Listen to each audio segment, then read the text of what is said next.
morning, fellow Toastmasters.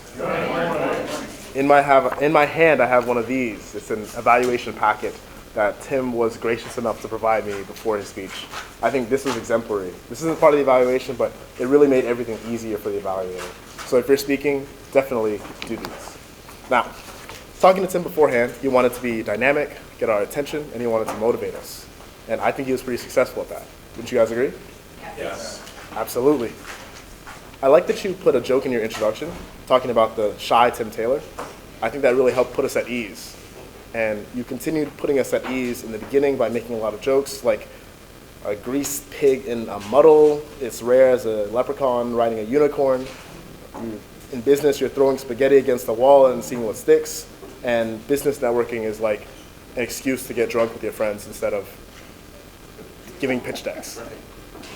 Now, these seem like jokes and just for the purpose of being humorous, but they really help us in the audience. There's among us that are, in the audience, there are people that are entrepreneurs and there are people that aren't entrepreneurs. And that helped to appeal to both audiences.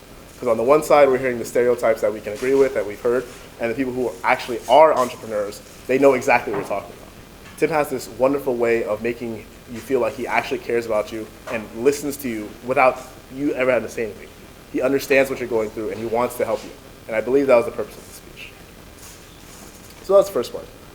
And the second part of the speech, he continued, this is what I believe is the meat and potatoes, where he says, okay, once you find something that works, keep going and do not stop.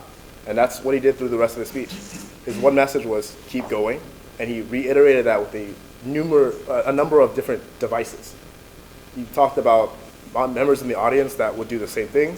He used the props. So going through, just constantly hammering at that same message. Keep going, don't stop. Keep going, don't stop. And he tied it together really, really well. One suggestion I would have for you is if you memorize the speech, you can be a lot more dynamic. But the way that you gave us the speech, I think it worked really well. Thank you very much. I look forward to see you next time.